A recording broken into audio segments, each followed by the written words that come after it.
চাই ন্যায় বিচার, দৃষ্টান্তমূলক শাস্তি হোক অপরাধীদের। ঠিক সেই আর্জি নিয়ে পথে নামলেন ধর্মনগরের কামেশ্বরের গ্রামের সচেতন মানুষ। মহকুমা পুলিশ প্রশাসন হয়ে জেলা পুলিশ প্রশাসনের কাছে জানানো হলো এই মানবিক আর্তি। গত রবিবার রাতে অপমানের অভিঘাতে আত্মঘাতী হয় পেশায় ডেলিভারি বয় ধর্মনগরের কামেশ্বরের গ্রাম পঞ্চায়েতের ৩ নম্বর ওয়ার্ডের বাসিন্দা বছর ২৩-এর প্রসেনজিৎ সরকার।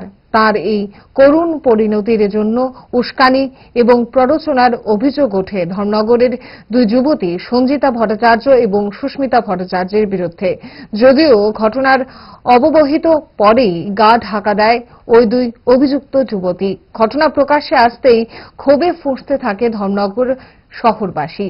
প্রিয় সন্তানকে অসময়ে হারিয়ে পাগল প্রায় হয়ে ওঠেন পরিবারের বৃদ্ধ পিতা মাতা স্বজন পরিজনরা। আপনারা যে বলছেন এই যে আন্দোলনটা আমার না, এটা সবার আন্দোলন।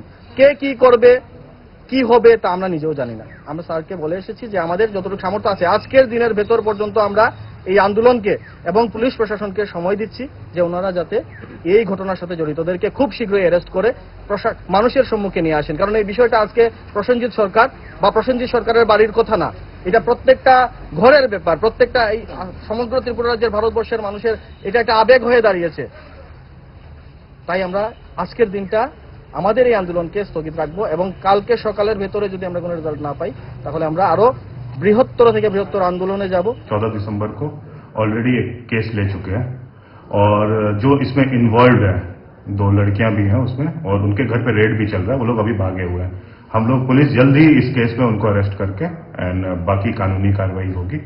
हमने उनको भी आश्वासन दिया पुलिस अपनी कार्रवाई कर रही है और जल्दी ही इसमें रिजल्ट भी आएगा।